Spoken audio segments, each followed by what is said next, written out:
Boa noite, estamos presentes aqui para dar início à nossa aula de Direito de Família. Sejam bem-vindos todos vocês nesse início de semestre. E nós iremos tratar de uma matéria extremamente prazerosa, né? Nós estávamos falando antes de começar a gravar a aula, o quanto eu gosto dessa matéria pelas mudanças que a sociedade, né, trouxe e transformou o direito de família e o direito de sucessões também. Acaba que um influencia no outro, né? O direito de família influencia também no direito das sucessões. Então, o ramo do direito de família, dentro do direito civil, foi um dos que mais evoluiu no decorrer dos tempos. E muitas vezes, o que aconteceu? A legislação, ou seja, o Código Civil, ele não acompanhou as mudanças sociais que fizeram, inclusive, haver uma atuação até do próprio Poder Judiciário, né?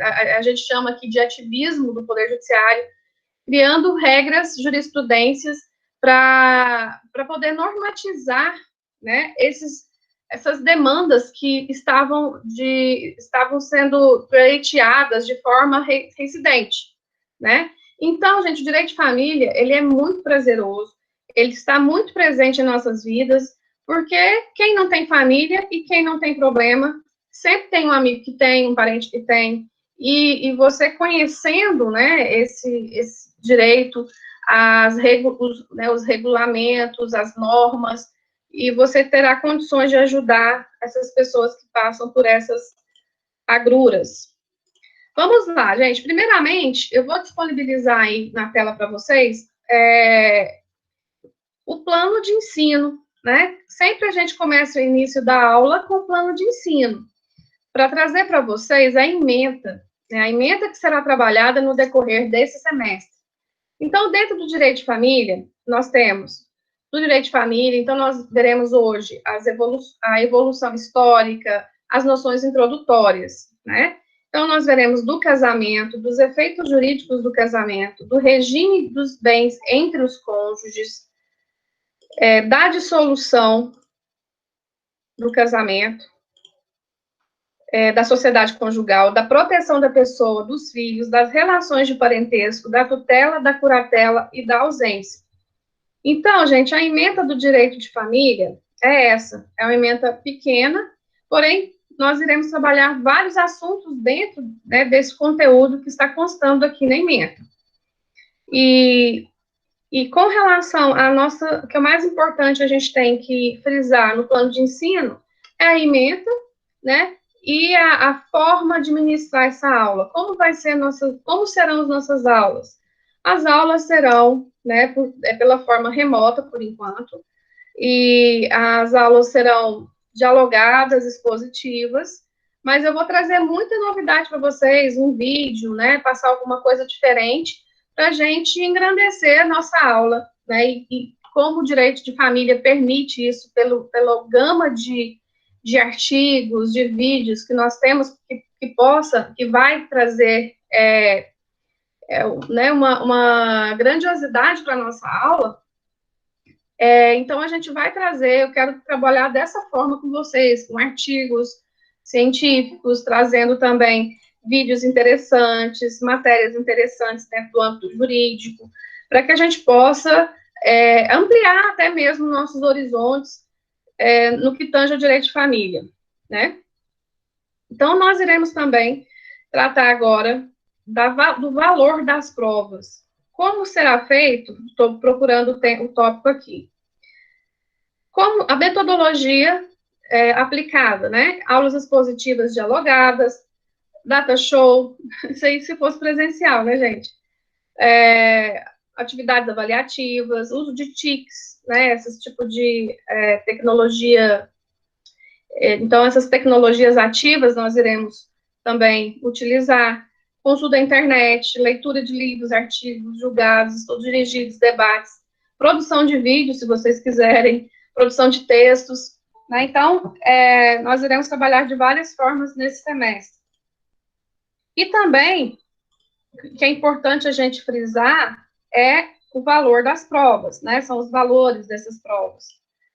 Primeiro, na primeira VA, nós teremos a prova valendo 80 e os trabalhos, as atividades que serão feitas no AVA, 20 pontos. Né? Então, nós temos a prova valendo 80, que também será feita no ambiente virtual, e as atividades valendo 20 pontos. Na segunda VA, também 80 pontos a prova e 20 pontos nos trabalhos, as atividades. A terceira VA, aí a gente já coloca diferenciado, 70 a prova e 30 trabalhos, né? Para a gente poder, às vezes, fazer um trabalho mais elaborado, né? Que demande um empenho de vocês maior. Né? Então, por isso que eu resolvi, na terceira VA, colocar o valor das atividades maior um pouquinho e abaixar o valor da prova. Mas nós sabemos que, a qualquer momento, né, a gente torce para que essa questão da pandemia se regularize, né, que haja um equilíbrio aí nesse pico, né, que haja uma baixa desse pico que nós estamos vivendo no estado de Goiás e que logo nós possamos voltar às aulas presenciais. Se isso não acontecer, nós teremos que, infelizmente, continuar dessa forma remota, né? Eu gostaria muito de que nós pudéssemos estar presentes na aula presencial, todo aquele calor humano, porém, isso não é possível e está além das nossas forças, né? Então, nós iremos trabalhar dessa forma. E outra coisa, o cronograma, ele foi elaborado por ciclos, né? Por ciclo 1, ciclo 2, ciclo 3, correspondendo às VAs. Então, o cronograma, o primeiro ciclo, eu vou disponibilizar para vocês, inclusive já está lá no AVA, o cronograma e o calendário acadêmico, para que vocês possam acompanhar até a primeira VA. Por que a coordenação pedagógica resolveu criar em ciclos, né, os cronogramas, elaborar os cronogramas em ciclos? Porque a gente não sabe o que vai acontecer, né? Pode ser que na primeira VA seja virtual, aí, da primeira para a segunda, sei lá, às vezes a gente tem que acreditar, né, a gente tem que ser positivo, que há uma liberação para o retorno das aulas presenciais. Já tem alunos que falam que não quer voltar de jeito nenhum, porque está com medo. Então, é difícil, né, a gente prever o que vai acontecer, tá? Mas a forma de pontuação é essa mesmo que nós retornemos de forma presencial, vai ficar essa mesma pontuação. A bibliografia, eu gostaria de ressaltar para vocês que a bibliografia tem as obras lá na nossa biblioteca, né, física, se vocês quiserem ir lá pegar, e também nós temos a biblioteca virtual, né, que vocês podem acessar sem sair de casa, né, isso é muito bom, é um conforto para vocês, para nós, que a gente também utiliza, né, essa biblioteca virtual. Então, para que vocês acompanhem também nas doutrinas, porque é muito importante que vocês tenham essa prática, né, e são obras atualizadíssimas, né, eu esses dias fui fazer uma pesquisa, já tem livro ali do ano, né, com edição de 2020, né, com publicações de 2020. Então, é interessante a gente fazer o uso da biblioteca virtual. Então, nós temos a bibliografia básica e a complementar, né? Então, o plano de ensino nosso é esse. E eu vou abrir para vocês agora o cronograma. Mudou aí para cronograma?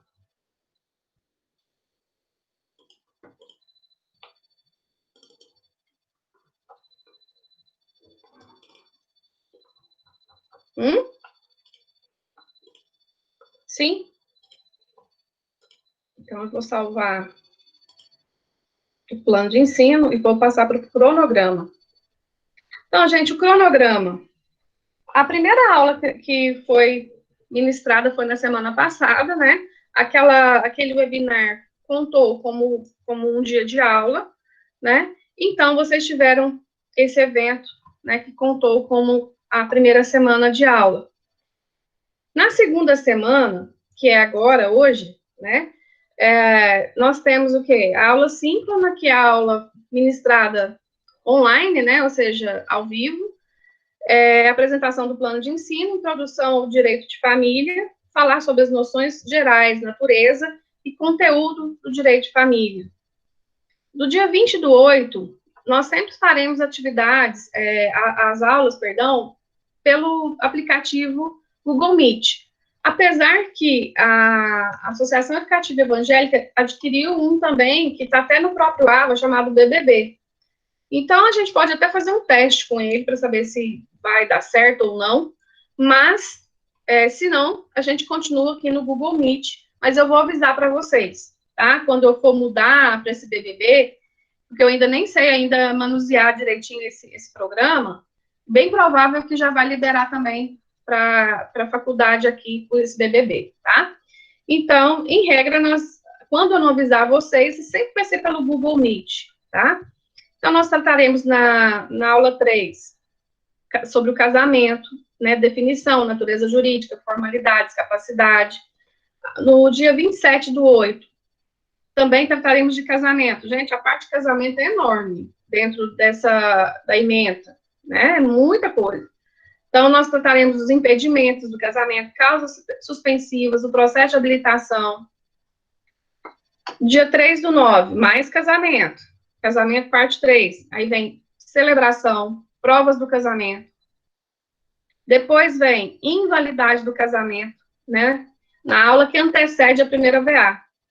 E nós faremos uma breve revisão da matéria sobre o que foi ministrado, que a maioria vai ser casamento, e nós iremos para revisão para primeira VA.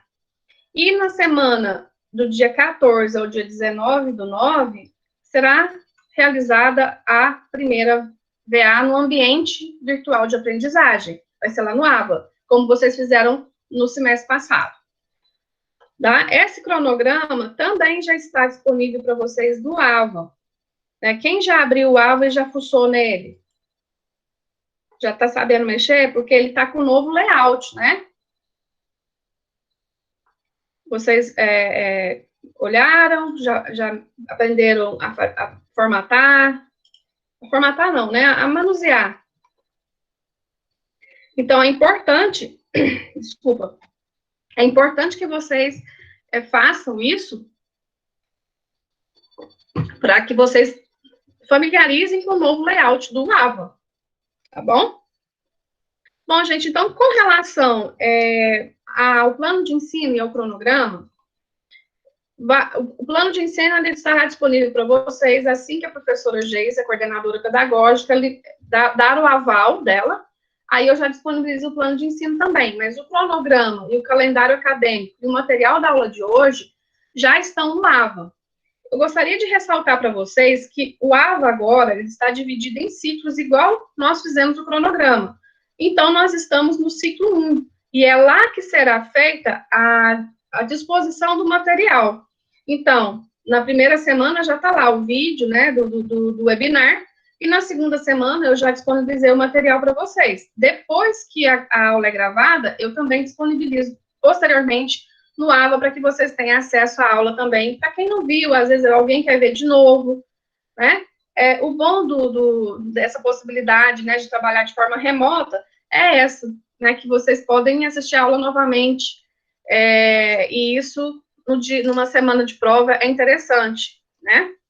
Então, é isso. Eu gostaria de saber se vocês têm alguma dúvida, se nós já podemos entrar, né, na matéria propriamente dita, e se quiserem também fazer alguma sugestão, eu estou aberta, né, a sugestões, porque como a gente saiu de uma forma de metodologia presencial para remota, né, às vezes vocês que estão aí na flor da juventude, pode até dar uma ideia legal para a gente, vocês já estão tão acostumados com tecnologia, né, que acaba que vocês que muitas vezes ensinam a gente.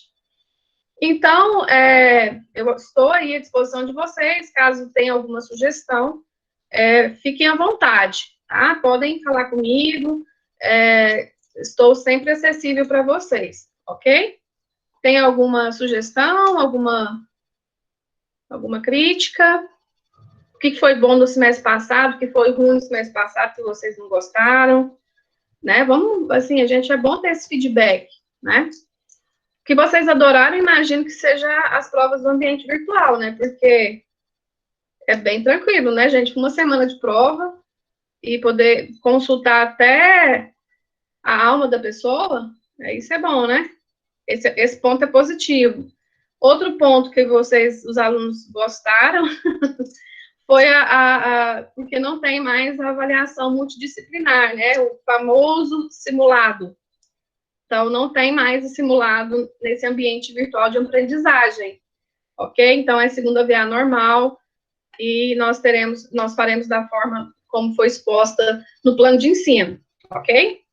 Então, gente, vamos lá. Eu vou disponibilizar para vocês agora a tela do material, do meu slide, e o material que eu vou abordar nessa aula está já no AVA para que vocês possam ter acesso, né, e acompanhar a aula, né? Já que aqui não tem um quadro para a gente ficar escrevendo, mas tem já o material que vocês podem colocar até na tela para acompanhar a aula, tá bom? Então, vamos lá. Eu vou compartilhar com vocês o slide.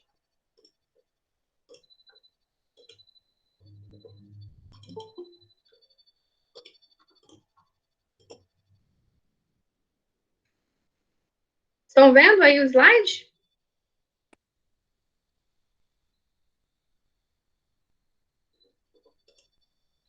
Então, vamos lá. Bom, gente, o direito de família, né, é um ramo do direito civil que é extremamente importante dentro do ordenamento jurídico civilista. Porque é difícil, né, conceber alguém sem a sua família. Né? Nós, seres humanos, nós somos seres eminentemente sociais. Nós nascemos para viver em sociedade. Nós nascemos para viver em comunhão, em harmonia com o outro, com os nossos pares, né? E isso, e a família, né? Ela o quê? Ela é o primeiro agente socializador, né? Um dos primeiros agentes socializadores, que muitos dizem que também a escola, né, posteriormente, é também outro agente socializador. Mas o primeiro contato que o ser humano tem com a sua família, né? Tanto é que Maria Berenice Dias propõe que se mude de direito de família para estatutos das famílias, né? Ela não quer que se refira de forma singular à família, até mesmo pela amplitude da conceituação que trouxe, né, que as mudanças sociais trouxeram para o nosso ordenamento jurídico. Então, a Maria Berenice Dias, ela defende, né, a substituição de direito de família para famílias, direito de famílias, ou estatuto de famílias, para até mesmo tem muitos doutrinadores que defendem que o direito de família seja retirado do direito civil e vire um código apartado, uma codificação apartada. Mas está lá dentro do direito de família e nós iremos estudar esse semestre de direito de família. Então, a família, ele é o principal, fundamental da sociedade. Então, por quê? Porque o primeiro contato que o ser humano tem, né, é com a família, ele é o primeiro agente socializador. Só que, né, no caso, a família, ela sofreu uma evolução muito grande. O direito de família, ele sofreu uma evolução muito notória, né? Quando, no início, né, dos tempos, o que se configurava, o que se tinha em mente de uma família normal, uma família dita normal, né? Porque hoje, inclusive, não se diz isso, né? A família, ela tem várias espécies de famílias. Nós sempre tivemos como identidade de família aquela família, primeiramente, patriarcal, né? Era uma família onde o pai, onde o patriarca determinava as regras de todos os membros daquela família. Né? Existia uma detenção de poder, um poderio do patriarca sobre os demais membros da família. Então, né, a família girava em torno do patriarca. Ele decidia casamento, ele decidia formação profissional, né? Então, teve esse poder, né, do patriarca. Então, diferentemente, a família foi se evoluindo, né? O direito de família teve que acompanhar. Outra característica era que a família era muito numerosa, né? O número de filhos. Os filhos era sinônimo, inclusive, de virilidade, né? Vamos pensar na Idade Média, era o quê? Mão de obra barata, né? Então, a família tinha essa característica de filhos numerosos. A mulher, ela auxiliava o marido, mas nos afazeres domésticos e cuidava dos filhos. Né? Muitas mulheres que trabalhavam ali na zona rural também trabalhavam muito, né, no plantio, ajudavam também nesse braço aí, né, do patriarca. Mas, em regra, ela que tomava conta, inclusive, da educação dos filhos, né? Então, a matriarca, ela tinha essa função, que a própria, né, sociedade lhe deu esse cargo e ela desempenhou muito bem. Né? Então, primeira característica era que o direito de família, a família era regida pelo patriarca, né? Existia um número grande de filhos, eles moravam, em regra, em casas que eram grandes, né? Eram casas enormes, e em zonas, às vezes, rurais, e foi evoluindo, né? Essa evolução, ela era formada, essa família, por mãe, pai e filhos, né? Então, mãe, pai e filhos somente, né? No máximo um cachorro, um animal de estimação, que hoje tem outra conotação, né? Outra conotação, muitos consideram até membro de família, né? Os animais de estimação. Então, a família era patriarcal, numerosa, nuclear. Por que nuclear? Nuclear abrange a concepção, a identidade de pai, mãe, filhos, né? Aquela propaganda da margarina, né? Aquela família matinal gozando ali do seu desjejum, né? Então, existia essa característica, né? A família, querendo ou não, existia uma influência muito grande da igreja na família, né? Então, existia uma força, tanto que teve uma época que nós estudamos ali o direito canônico, que a questão do casamento era regida pelo direito canônico, né? Então, a igreja ela regrava, impunha regras sobre o casamento. Então, era muito severo. Então, de nuclear, né? Depois teve a característica de família numerosa, família que todos trabalhavam, em regra, nas fazendas, né? Na lavoura, com o pai. Então, essa característica é totalmente diferente da que nós podemos ver hoje, né? Hoje em dia. E depois da Revolução Industrial, o que aconteceu? A Revolução Industrial foi um marco, né, em vários aspectos da nossa vida, econômico, forma de produção, a forma até mesmo de consumo. E também houve uma influência muito significativa no âmbito da família como um todo. Por quê? Porque as famílias, eu vou colocar aqui o pessoal para entrar, as famílias, ela tinha o quê? Tinha característica de família numerosa, morava em um lugar amplo, né? O patriarca ditando regras e normas, uma família nuclear formada por pai, mãe e filhos. Aí veio a Revolução Industrial e quebrou essa forma. Por quê? Porque veio uma diferença, porque o homem, ele saiu do campo, foi para a cidade, buscar melhor condição de vida. E a família numerosa passou para uma família menor.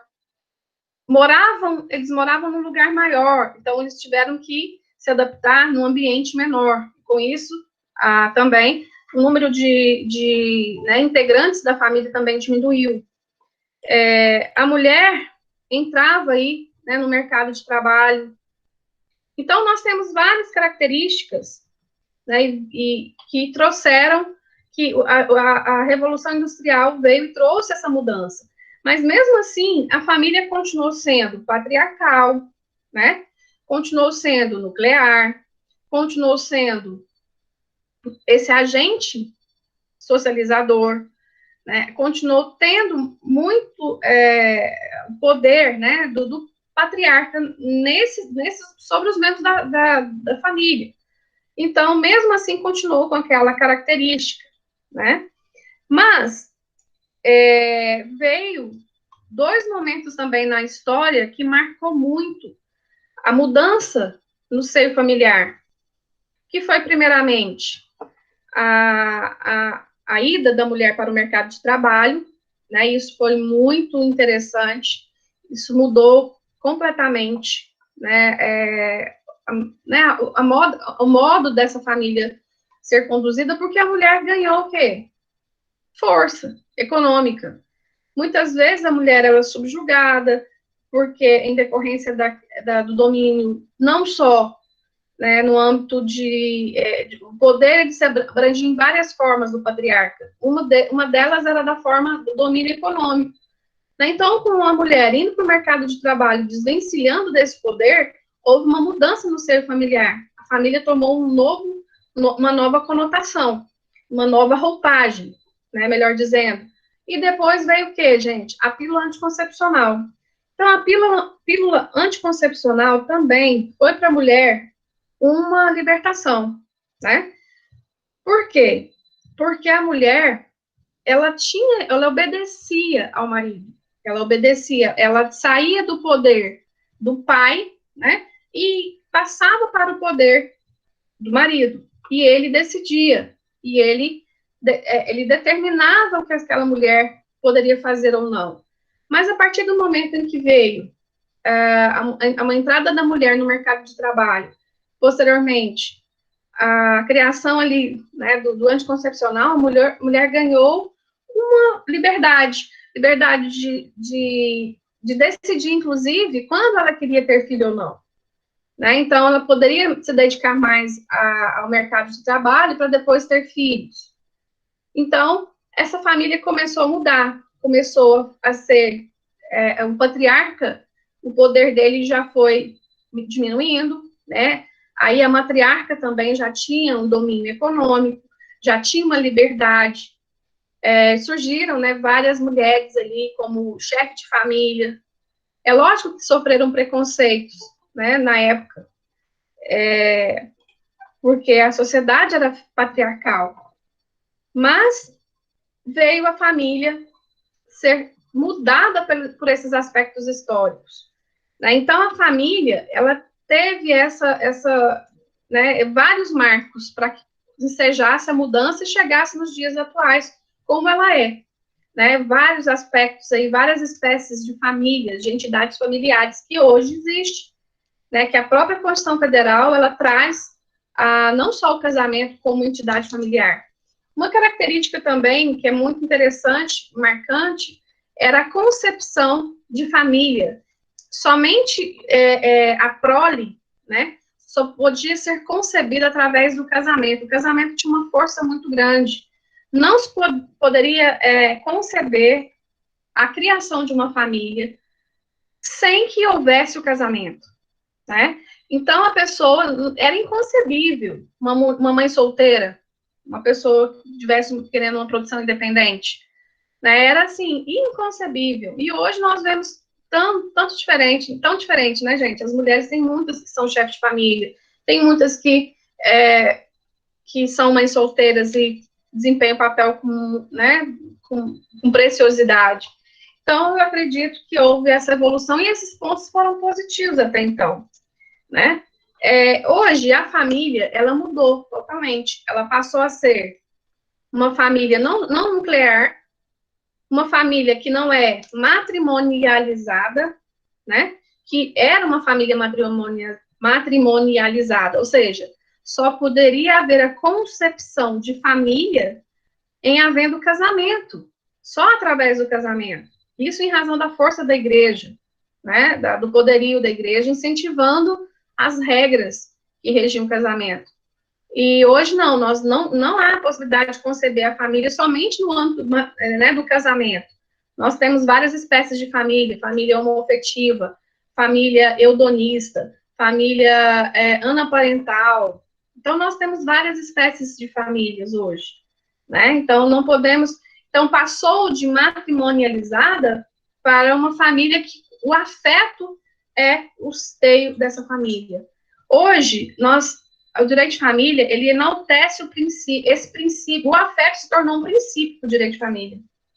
Né? Tanto é que hoje, a socioafetividade é uma forma, existe a forma de reconhecimento de paternidade e maternidade socioafetiva.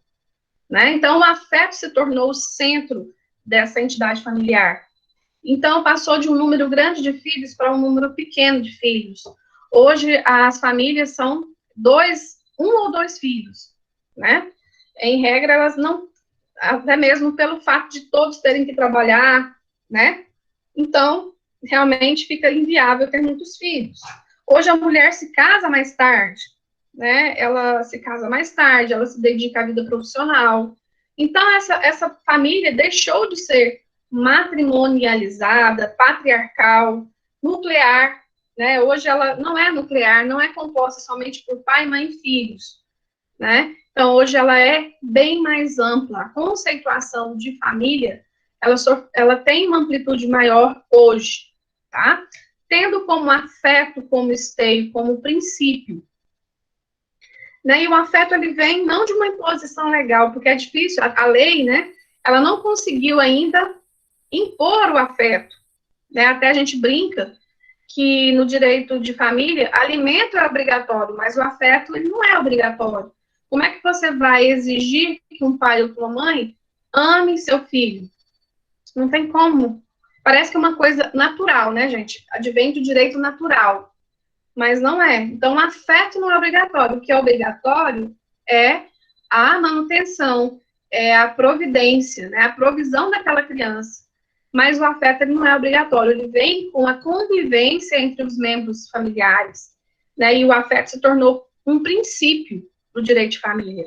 E é muito importante nós analisarmos isso através de análises jurisprudenciais, né? Onde o afeto ele se tornou realmente um princípio, né? Hoje nós temos esse princípio da afetividade que rege as relações familiares. E muitas vezes aquela pessoa que você nem é da sua família, né? Aquela pessoa que você convive muito mais, você considera essa pessoa, quantos padrastos, né, e madrastas que estão pleiteando ali o reconhecimento da maternidade ou paternidade socioafetiva em decorrência de qual princípio? O afeto, né? O afeto, então, ele se caracteriza um tratamento, relação mútua entre os cônjuges, entre os membros dessa família. E ele pode ampliar, ele pode sofrer uma ampliação, né? Então, nós iremos ver como era a família no direito romano, né? Como era o casamento no direito romano. Então, para os romanos, o casamento ele era um ato consensual de contínua convivência. Era um fato e não um estado de direito. O casamento em Roma jamais foi indissolúvel e desde o direito arcaico romano já previu o divórcio. O nosso direito ele advém do direito romano, né? Então, no início, o divórcio ele era permitido somente, poderia ocorrer por vontade do marido. A mulher não tinha liberdade de requerer o divórcio. Mas, com o passar do tempo, essa possibilidade foi estendida também às mulheres. O direito romano era muito, muito moderno, né? Comparado às outras civilizações. O direito islâmico é muito severo, até hoje, né, para as mulheres. Então, o casamento, ele se dá concessão social para maternidade e paternidade. Não há possibilidade de concessão de uma família sem que haja o quê? O casamento. Então, deve haver o casamento. E ter filhos é um sinônimo também de vitória, né? De conquista no casamento. Então, o casamento, ele possui fases. Primeiro, a fase contratual do direito islâmico, que é feito marido entre os representantes legais da mulher. A mulher, ela é incapaz, gente, né? Sendo o pai ou o irmão, porque não pode ser a mãe também é incapaz, né? O casamento só se completa após a noite de núpcia.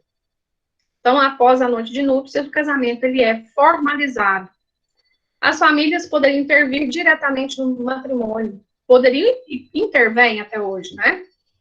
Haveria possibilidade de o quê? Perdi. Poderia o homem se casar, não, a monogamia não é exigida, né? Ali há a possibilidade da bigamia. Inclusive, o marido ele pode ter várias esposas e concubinas também, né? Além de ele ter várias esposas, ele pode ter outras concubinas. Quanto ao divórcio, a mulher só pode ter iniciativa se houver no contrato este direito, e se for permitido pela escola jurídica do lugar onde vive, não havendo qualquer ressalva em relação ao homem. Com o divórcio, se o marido quiser, poderá ter sua mulher de volta, caso ela ainda esteja livre. Ou seja, gente, a mulher é tratada como uma propriedade, né? Ela sai da propriedade patriarcal e vai para a propriedade da família do marido, né? Então, é complicado. Na Idade Média, o direito canônico interferiu, como nós acabamos de dizer, passou a ter relevante importância na sociedade, tendo em vista o domínio da igreja nesse período. E a igreja acabou interferindo, né, nas questões relativas a casamentos, a legitimidade de filhos, a divórcio. E o casamento deixou de ser um contrato para ser considerado um sacramento. Então, até hoje, nos dias atuais, o casamento é considerado um sacramento pela Igreja Católica, né? Então, só se permitia sexo ou a concepção de filhos dentro do casamento. É porque não existe a possibilidade, no caso da Idade Média, de haver família sem casamento, né? Os filhos, e o objetivo do casamento era procriar, né? Não é ter uma vida em comum, era procriar, tá? No Código de Hammurabi, o sistema familiar era patriarcal e o casamento monogâmico, embora admitisse o concubinato. A concubina jamais poderia ter o status ou mesmo direitos da esposa. O casamento legítimo só era válido mediante contrato, muito parecido com o direito islâmico, né? Admitia-se o divórcio, onde o marido podia repudiar a mulher nos casos de recusa ou negligência em seus deveres de esposa e dona de casa. Quando pegos, os adultos pagavam com a vida. Entretanto, o código previa o perdão do marido. Mas provavelmente isso não acontecia muito, né? Porque perante a sociedade ele ia ficar totalmente fragilizado perante a sociedade. A moral dele totalmente questionável, né? Direito hebraico. Não havia qualquer menção à palavra matrimônio, pois esse era um assunto particular entre famílias. Ele era tratado entre famílias. Tem alguém querendo entrar? Oh, meu Deus. Me avisa, gente. Ressaltamos que todos os povos da antiguidade admitiam o divórcio, que começou a ser proibido somente após o advento do cristianismo. Somente os homens podiam divorciar-se, não cabendo às mulheres tais iniciativa. Também admitia-se o concubinato. Código de Manu. Admitia-se o divórcio. A separação só podia ocorrer no caso de deficiência, se a deficiência fosse da esposa, e o marido quem decidia sobre a manutenção ou não do casamento. A fidelidade no casamento era exigida por lei. Geralmente, a pena de morte era aplicada ao adultério. Com a Revolução Francesa, o Código Civil de Napoleão reforçou o poder patriarcal, outorgando ao pai maiores direitos sobre os filhos. O divórcio era admitido, sempre que o adultério feminino fosse considerado como uma de suas causas, sendo aceito somente masculino se o marido levar a concubina para dentro da residência.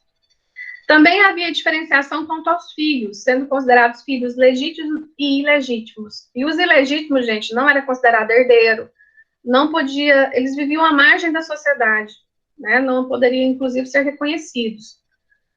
No caso o pai fosse casado, poderia reconhecê-lo, mas não teria os mesmos direitos dos filhos legítimos. E sempre esse reconhecimento era depois da morte, né, dessa pessoa, para que não houvesse qualquer impacto sobre a família.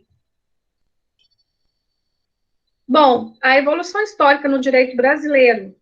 A Constituição de 1824 não faz qualquer menção relevante à família, né, havendo como determinante somente o casamento religioso. A Constituição de 1891, as pessoas podiam se unir somente para a formação da família através do casamento religioso.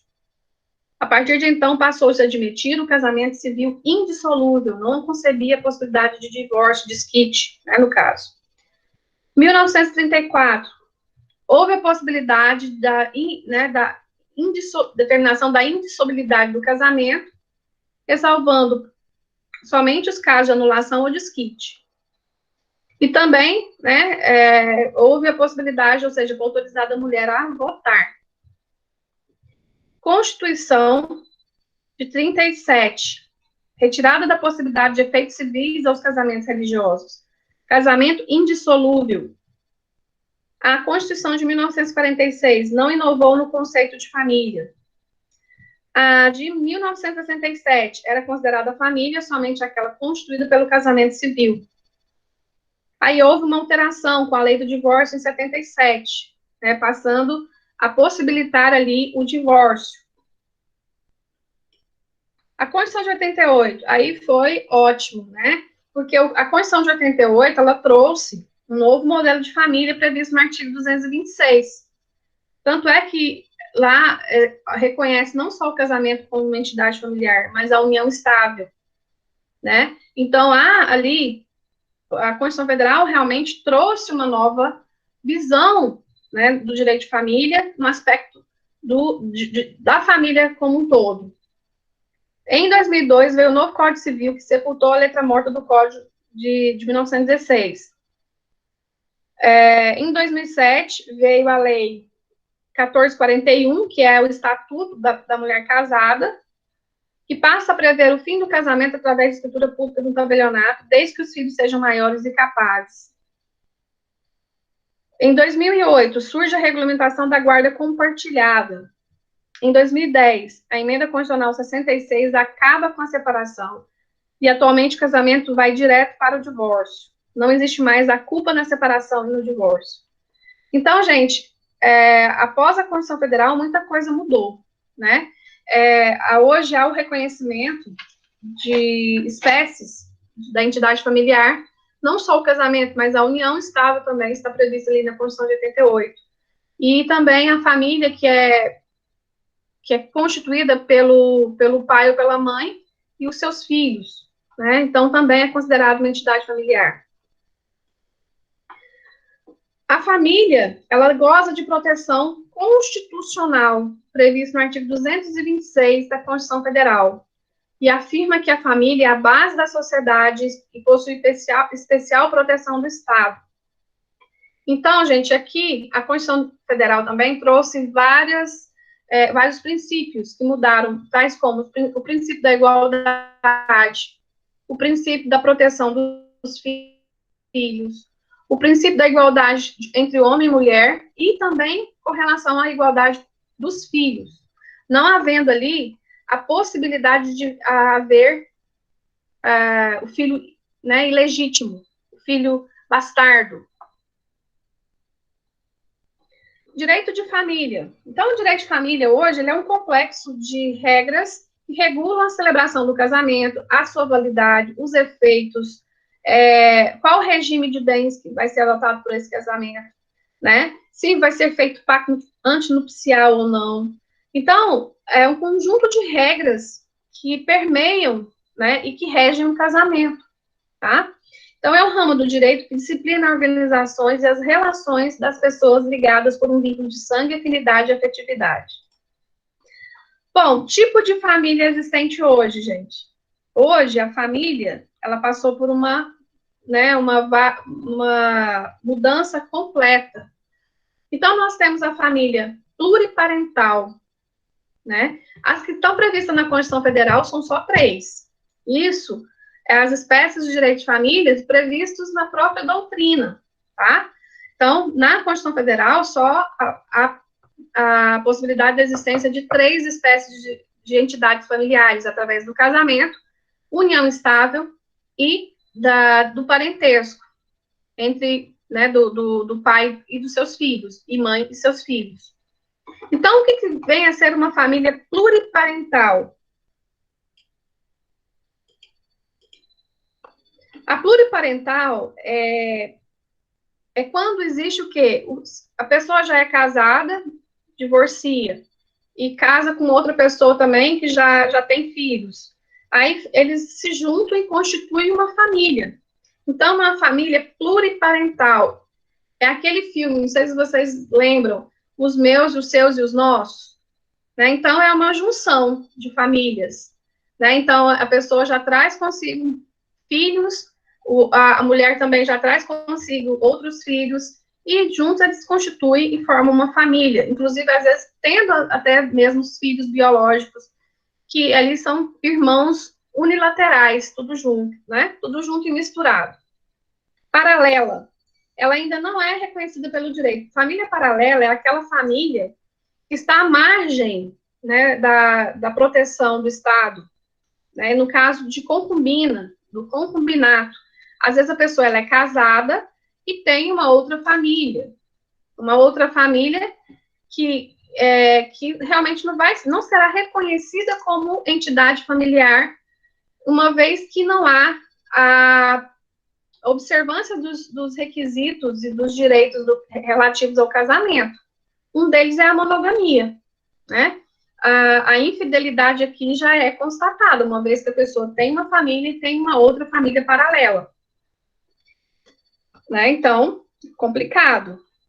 Não há um reconhecimento. Mas já admite hoje em dia, né, que se houver comprovação que houve convivência desse indivíduo com ambas as famílias, né, e não ficar definido essa questão de quem que, né, se haveria ali, quem que é a esposa e quem que é, no caso, a concubina, a Previdência Social, inclusive, vem adotando a possibilidade de haver a tripartição, no caso de falecimento desse indivíduo, deixando esposa e também uma concubina, tá? Então, já existe essa possibilidade. Família extensa. É aquela família que se estende para além da unidade de pais e filhos, da unidade do casal, formada por parentes próximos, com os quais as crianças e o adolescente convivem e mantêm vínculos de afinidade e afetividade. A família extensa, ela é prevista ali no Estatuto da Criança e Adolescente. Substituta é a colocação dessas crianças e adolescentes em famílias substitutas, em caráter excepcional e muitas vezes provisório, tá? Quando ocorre o quê? A suspensão do poder familiar ou a destituição do poder familiar, né? Família eudemonista. Nossa, professor, que nome horrível. É a família que tem o afeto como base, né? É o afeto que organiza o desenvolvimento da personalidade entre os membros dessa família. Então, é a busca da felicidade, da supremacia do amor. É a família ideal, né, gente? Essa família aqui é uma família que jeito? A família... Como é que chama isso aqui? Esqueci essa família, do seriado. Essa família é uma família nuclear, né, composta de pai, mãe e seus filhos. É uma família nuclear. E essa família aqui, gente, podemos dizer, isso aqui é uma família? Hã? Pode falar. O que vocês acham?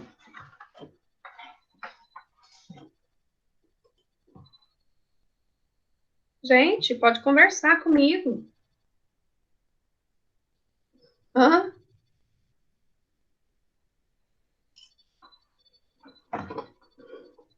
É uma família, muito bem, Lara. Por que é uma família? Ela é uma família que espécie? Podemos dizer que talvez muitos falam que pode ser uma família homoafetiva. Mas é uma família eudemonista, né? Que é formada o quê? Pelo afeto. Podemos dizer que ela também se trata de uma família eudemonista.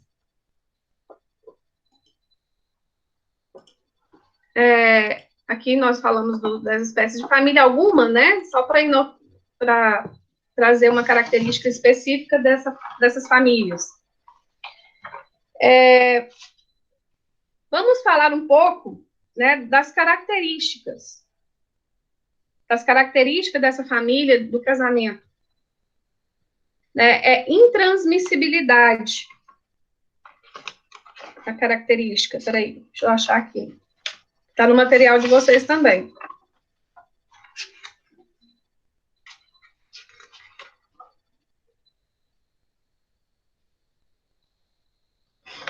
Opa. Intransmissibilidade. É intransmissível entre vivos e causa mortes. Né? Ou seja, a sua família, ela é intransmissível. Né? A sua qualidade aí de filho, ela é intransmissível. Só no caso de adoção, né? Irrenunciável. Ninguém pode renunciar ao seu estado de família. Então, ninguém pode renunciar a esse estado de família. Imprescritível. Não prescreve com o tempo em razão do seu caráter personalíssimo. As questões que envolvem o direito de família, em regra, ele tem esse caráter de imprescritibilidade. Por exemplo, uma ação de reconhecimento de paternidade. A qualquer momento você tem esse direito, né, de pleitear ali o reconhecimento de paternidade na busca da sua identidade biológica. A universalidade, universal porque compreende todas as relações familiares. Indivisibilidade, não se admite que uma pessoa tenha um estado de família para uma situação e outra para outro. Ele é casado ou então viúvo. Não existe, ele tem um estado civil, uma característica inerente ao seu estado de família. Né? Filho, né? Não existe essa possibilidade de divisibilidade. Correlatividade, é recíproco entre os membros da família, né? Oponível a todas as pessoas. Essas são as características, né, do direito de família. E vamos falar um pouco dos princípios, né, dos princípios tanto constitucionais, né? O primeiro princípio é o da dignidade da pessoa humana, né? Esse direito, gente, esse princípio, ele é o fundamento maior do Estado brasileiro, ou seja, ele, no artigo 1º da Constituição Federal, inciso 3º, fala sobre a dignidade da pessoa humana. Ele é a base de todos os princípios, de todo o ordenamento jurídico. Né? Então, a importância dele no que tange a todos os ramos do direito. Princípio da solidariedade familiar. O que significa isso? Deve haver entre os membros dessa família a solidariedade, visando, né, o bem dessa família, visando a felicidade, né, de todos os membros dessa família, tá? Apoiando uns aos outros, trazendo aí essa característica realmente de unidade, né? Isso é solidariedade familiar. Tanto é que é nesse princípio que baseia-se o quê? Alimentos, né? O princípio da solidariedade familiar. E sabemos que os alimentos são devidos dos pais para com seus filhos, mas também dos filhos para com seus pais. Por isso, esse princípio é muito importante, dessa solidariedade familiar, né? Princípio da igualdade. A Constituição Federal trouxe esse princípio da igualdade entre homem e mulher, né? E a igualdade entre os filhos, não havendo que se falar mais em filho adulterino, filho bastardo. Filho é filho, né? Independentemente de como ele foi concebido, em que circunstância ele foi concebido, ele é filho, né? Então, não há que se falar em filho bastardo, filho adulterino, né? Uma nomenclatura também utilizada. Isso aqui, gente, é uma família? Lilo e Stitch? Hã? É uma entidade familiar? Oi. Sim, também é uma família, né, eudemonista. É uma família cujo o afeto é a base, né? Então, vamos lá, princípio da igualdade. E o princípio da liberdade? A liberdade é a livre escolha, né? Da autonomia, da constituição, da extinção dessa entidade familiar. Então, a pessoa, ela se casa com quem ela quiser, existe a liberdade na escolha, prevalecendo aí o princípio da autonomia, né, privada, onde você pode escolher quando começar e quando terminar, né? Em relação a essa questão da entidade familiar, como ela é constituída e como ela é extinta. Então, existe uma liberdade entre né, o homem e a mulher para decidir essas questões. O princípio da afetividade, como eu falei para vocês, hoje ele é considerado um princípio. O afeto, ele é considerado um princípio, por quê? Porque o vínculo, o amor, o afeto, hoje ele é o centro do direito de família, né? É o modelo da nova família, nova espécie de família. Né? Então, é muito importante e era muito bom se todas as famílias se pautassem realmente nesse princípio, né? Nós não teríamos tanta discussão acerca, né, no âmbito do direito de família. Princípio da convivência familiar. Trata-se da garantia que todos os indivíduos, né, dos membros familiares, crianças e adolescentes, todos eles, né, de manter laços afetivos e duradouros entre pessoas que compõem esse grupo familiar. Né? Então, gente, essa convivência familiar, ela, inclusive, ela é defendida, mesmo havendo o rompimento do casamento através do divórcio, existe também esse direito, inclusive, que é um direito do filho, de conviver com seu pai e com sua mãe, né? Tanto que em se tratando de guarda, a guarda compartilhada é a guarda mais defendida, né? Tanto é que no próprio Código Civil, primeiro busca-se a possibilidade da guarda compartilhada. Não havendo possibilidade, aí sim vai ali tentar uma guarda unilateral, onde o filho vai ficar com um dos né, ou o pai ou a mãe, e outro vai ter direito à convivência, essa convivência familiar. E essa convivência familiar, gente, ela não se limita ao pai e à mãe, aos irmãos, mas com todos os membros dessa família, né? Eu já fiz várias ações onde a avó pleiteava as visitas, porque a mãe não deixava a avó ter contato com os netos. Então, esse direito de convivência, ele é bem amplo, né? Princípio do melhor interesse da criança. Esse princípio, gente, ele tem que ser enaltecido. A criança, ela é vulnerável. A criança, ela está em formação, né, da sua personalidade. Ela é um quadro branco.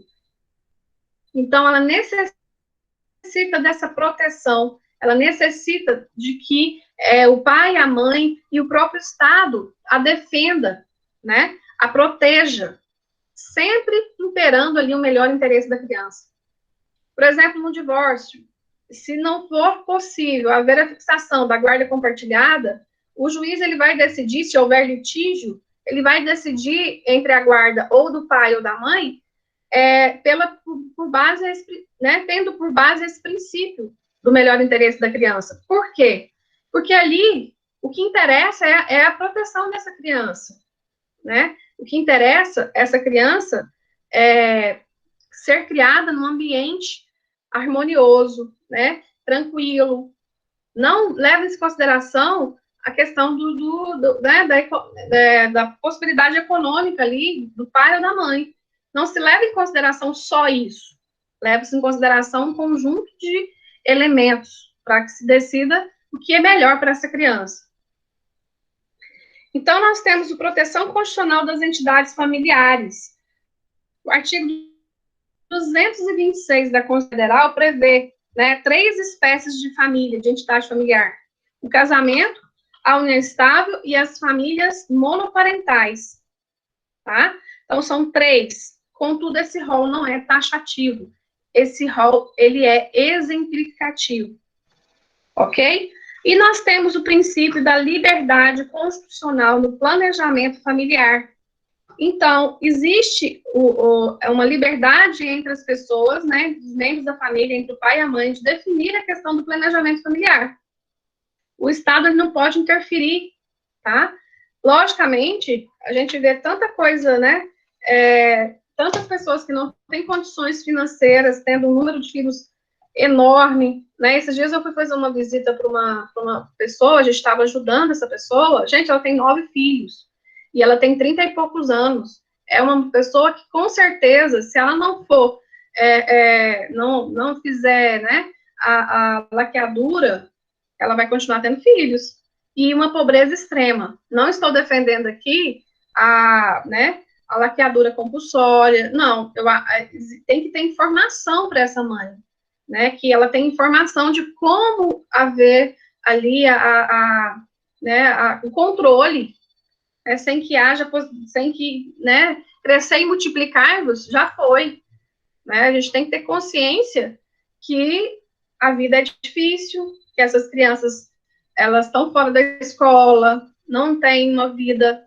né, que ali não há, gente, a observância da dignidade da pessoa humana, né, e o marido acamado, né, para fazer filho tá de boa, mas é doente, entendeu? Vai entender. Vou cortar isso aqui do vídeo, meu comentário, porque é o que eu penso, gente. É o que eu penso. A pessoa tá acamada para certos fins, né? Agora, para fazer filho, ela tá extremamente saudável, né? Então é complicado. Mas isso a gente vê que, infelizmente, é uma ausência de alcance do próprio Estado, né?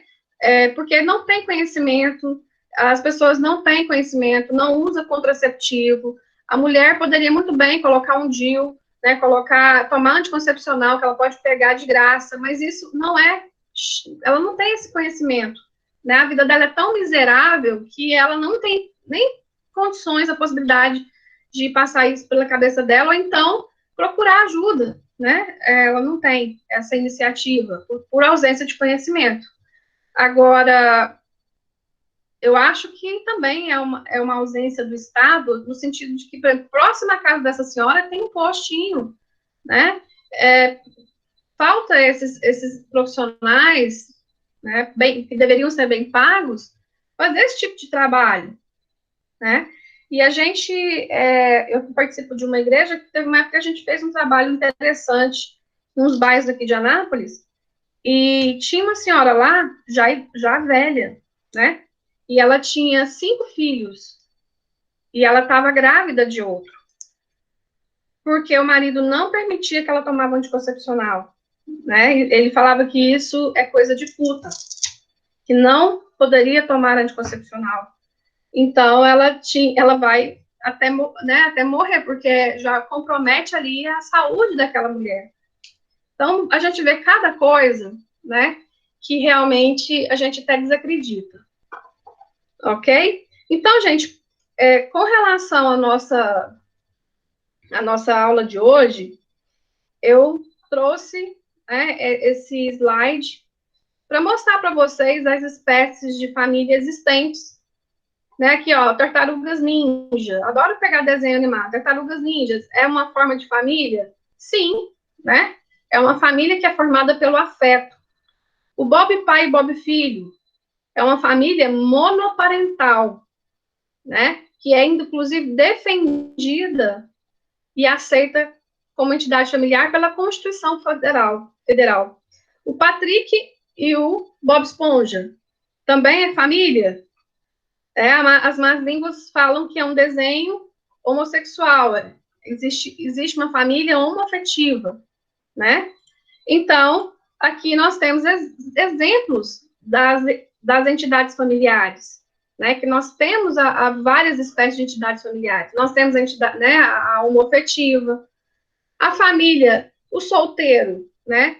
Família unipessoal, ou seja, o solteiro ele não pode ser considerado uma família, uma entidade familiar, só porque ele não quis casar, ele não pode ter a mesma proteção constitucional do que a família devidamente constituída, né? E já existem julgados que defendem o quê? Que o bem de família, aquele bem que é protegido, também alcança o bem do solteiro. Se for o único bem que ele tem, esse bem não poderá ser penhorado para pagar dívidas, né? Dependendo da dívida, que nós temos, a lei, ela traz muitas exceções, né? Mas, em regra, não pode ter seu bem de família penhorado para saldar dívidas comuns, salvo as exceções previstas no artigo 3º da Lei 8.009/90. Né? Então, são várias espécies de família e que estão presentes na nossa sociedade, né? Então, gente, esse material, o material que vocês têm lá no liceu, ele está bem mais completo, tá?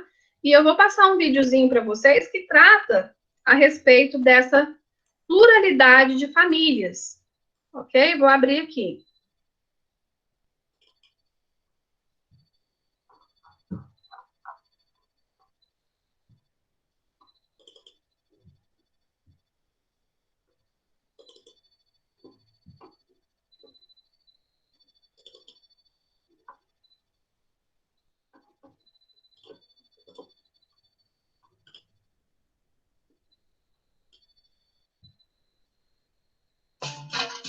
Peraí.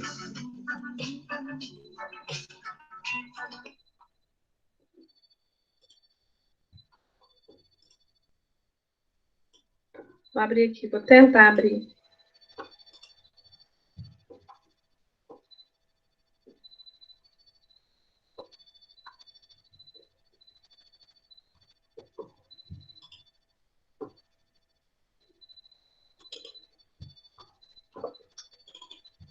Estão aí o vídeo? Não? Peraí. Deixa eu fechar aqui.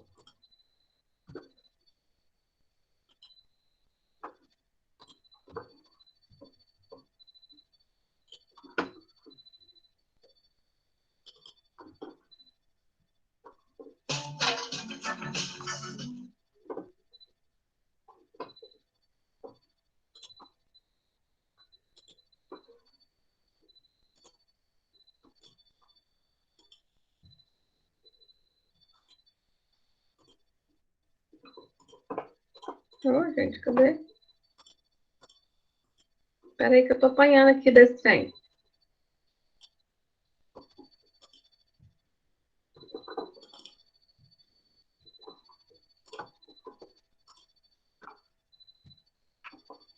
Tá passando agora? Família, família, papai, mamãe, tia, família, família, almoça juntos todo dia, nunca perde essa mania. Quando a filha quer fugir de casa, precisa de escola, não tem apoio. Filha de família, se não casa, papai, mamãe, não dá nenhum estou. Família, família, família. Família é família, família, família, família, vovó, sobrinha, família, família, janta junto todo dia, nunca perde essa mania. Quando o neném fica doente, procura uma farmácia de plantão. Quando o neném é incidente, se não dá pra ver televisão,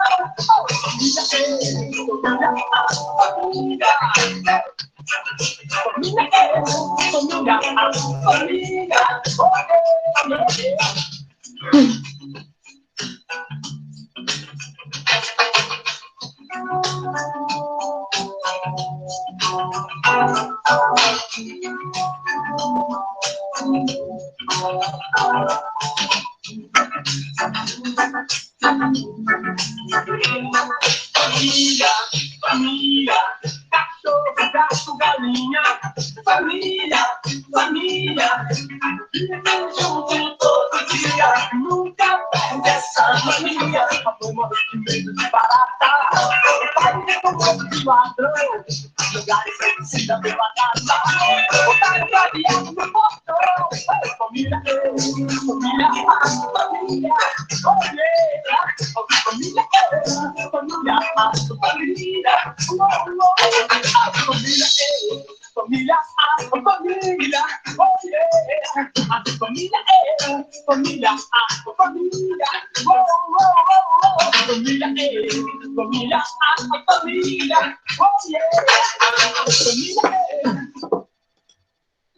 E aí, viram o vídeo? Deu certo? Então tá bom. Bom, gente, então hoje era isso que a minha aula, né, que eu preparei para vocês, foi essa abordagem de introdução ao direito de família, né, as espécies de direito de família que existem na nossa sociedade. O slide não tá, se vocês quiserem eu coloco, só tá o material em PDF, tá? E se vocês tiverem alguma pergunta, gente, pode fazer aqui no chat. Vocês gostaram do slide também? Então tá, eu vou colocar. Então tá bom, gente. Então, assim, o direito de família, ele é muito divertido, né? Eu quis trazer um pouquinho, né, dessa diversificação, quanto a gente pode trabalhar de várias formas com o direito de família. Eu adoro desenho animado, se vocês puderem observar. E aqui a gente tem muita referência, né? Os próprios desenhos, eles trazem muitas referências dessas novas roupagens familiares que surgiram no decorrer do tempo, da evolução do direito de família. Então, hoje, o que a gente deve frisar dessa aula, né, uma retomada aí do que foi ministrado nessa aula, é a importância do direito de família, a importância das famílias para a sociedade, né, que ela continua sendo esse primeiro contato, né, socializador do ser humano, independentemente da espécie que ela tenha a sua constituição, dependendo da forma, da espécie de família que ela é constituída. E ela tem essa característica de agente socializador. E o quanto a Constituição Federal foi importante, né? Foi um marco na Constituição Federal de 88 que trouxe as novas espécies de entidades familiares, não só advinda do casamento, mas reconhecendo a união estável como uma entidade familiar e também a espécie de família que é a monoparental, né, constituída entre pais e filhos, mães e filhos.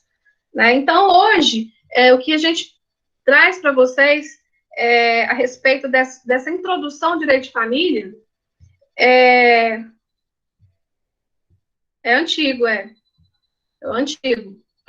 Né? Hoje, apesar que não mudou muito, né, Mara? Nós temos aí tantas referências em alguns lugares, né? Não é em todo, mas em alguns lugares ainda continuam pregando essas práticas antigas também nos direitos das mulheres.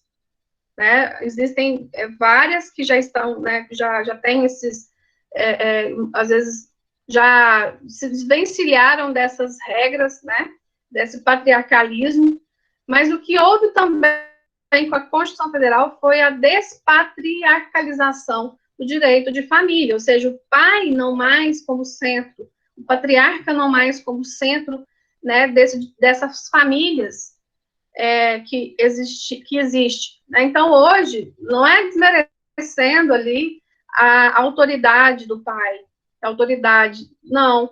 A autoridade dele permanece, mas em igualdade com a autoridade materna. Os dois, eles possuem, né? Eu falo materno e paterno, mas também não importa, né? Se essa família for constituída uma espécie de família homofetiva. Então, a autoridade parental, que é um nome, inclusive, defendido pelos doutrinadores para o poder familiar, ele deve ser exercido de forma igual, né, no âmbito dos direitos inerentes aos filhos. Então, a Constituição Federal realmente trouxe inovações importantes no âmbito do direito de família, né, e há uma proteção do direito, artigo 226 da Constituição Federal. Eu vou trazer para vocês também, gente, o Estatuto da Mulher Casada, que traz tanto que a mulher foi subjugada, né? A mulher ela é considerada incapaz. Então, eu vou trazer para vocês essa lei, que obviamente, graças a Deus, está defasada, só para vocês terem amplitude o quanto nós lutamos para chegar nos dias atuais, né? Nos nossos direitos, como mulheres, com igualdade de direitos, igualdade de deveres também, tá? Eu sou muito defensora dos direitos das mulheres, mas eu também sou defensora dos deveres, porque o que eu atendo de gente no meu escritório, de mulher, que quer, por exemplo, a pensão, ela acha que só o homem tem que pagar a pensão para o filho, porque o filho está com ela, então ele que tem que pagar a pensão na totalidade. Então, essa construção, né, essa construção, isso, desses ensinamentos que vem aí, né, dos primórdios do tempo, ainda existe muita gente que ainda tem essa concepção arcaica, né, sobre os direitos, e lhe convém só ter direitos, não os deveres. Então, eu vou trazer para vocês o Estatuto da Mulher Casada, para vocês terem a dimensão do quanto a gente era subjugada, a gente tinha, né, que estar sob o controle ali do marido, né? Vou trazer para vocês também essa informação.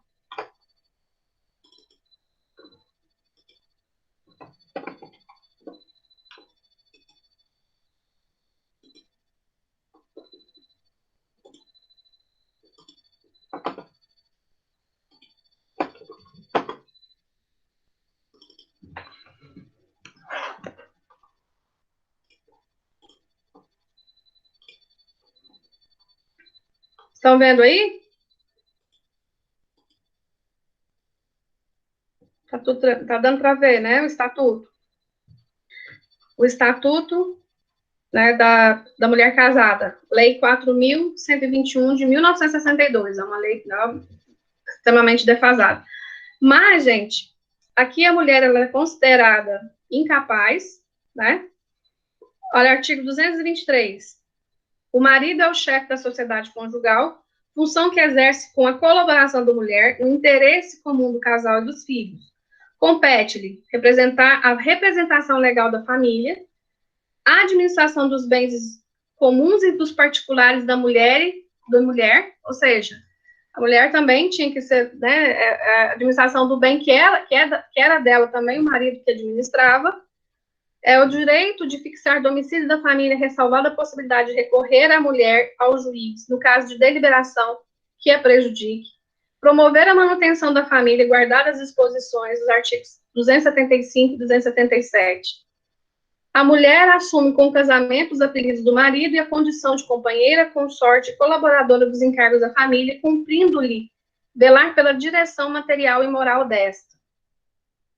A mulher não pode, sem autorização do marido, praticar os atos que este não poderia, sem o consentimento da mulher, artigo 235, alienar ou gravar o ônus real, os direitos de seu domínio particular, qualquer que seja o regime de bens, alienar os seus direitos reais sobre imóveis de outrem, contrair obrigações que possam importar em alienação de bens do casal, e a mulher que exerça a profissão lucrativa, distinta da do marido, terá o direito de participar de todos os atos inerentes ao seu exercício e à sua defesa.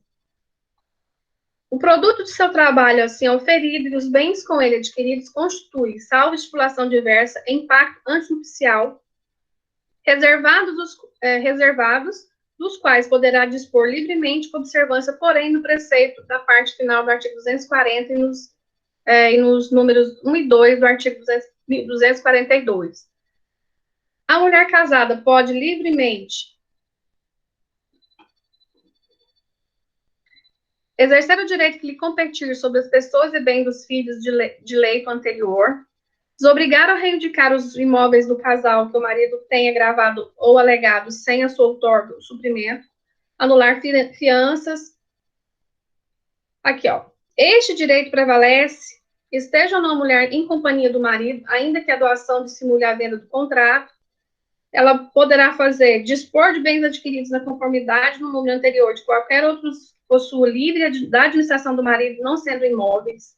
Aqui tem todos o que a mulher podia fazer. Então, a mulher ela é limitada realmente, né, ao que a lei determinava. Mas o mais impactante aqui, gente, para mim, que a mulher, para trabalhar fora, ela tinha que ter autorização do marido, né? Então, se vocês quiserem também, eu disponibilizo essa lei para vocês aí lá no AVA. Então, a mulher, ela tinha, além de tudo, ela tinha que ter autorização do marido para ela poder trabalhar fora. Né? Então,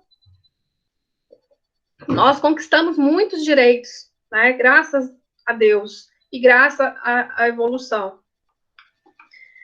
Quem falou aqui no chat? Deixa eu ver.